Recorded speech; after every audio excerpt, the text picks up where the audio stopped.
আসসালামু আলাইকুম বন্ধুরা, আমি আজকে নিয়ে চলে এসেছি সরষা ইলিশের ভাপা। দেখুন এই রেসিপিটা করার জন্য কি করছি।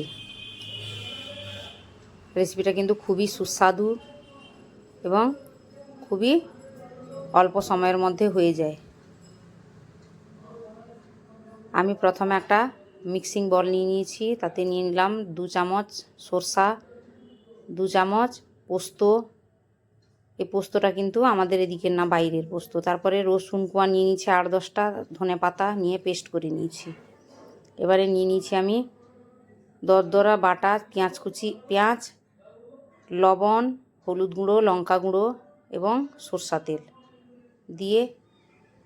তেল দিয়ে ভালো করে পেঁয়াজটাকে ভালো করে মশলা দিয়ে মাখিয়ে নিয়েছি। এবারে আমি ইলিশ মাছটাকে কিন্তু নুন হলুদ মাখিয়ে রেখেছিলাম, ওর উপরে পেঁয়াজ বাটাগুলোকে ভালো করে বিছিয়ে দিব।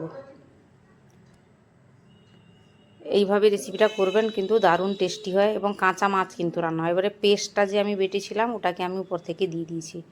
ধনে পাতার পেস্টটা কিন্তু ধনে পাতা দিয়েছি, তাই সবুজ রঙের হয়েছে। খুব সুন্দর টেস্ট, কিন্তু দারুণ।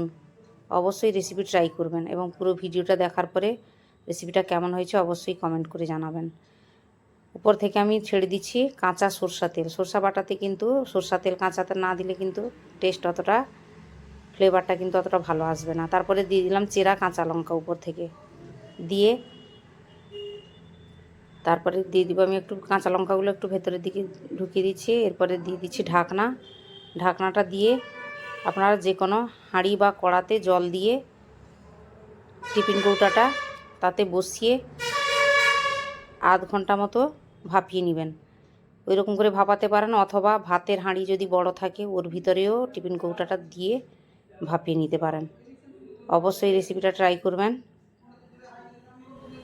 রেসিপিটা ভালো লাগলে লাইক করুন, কমেন্ট করুন, শেয়ার করুন এবং সাবস্ক্রাইব অবশ্যই করবেন। নিচে দেওয়া বেল আইকনটি ক্লিক করবেন নতুন নতুন রেসিপি পাওয়ার জন্য।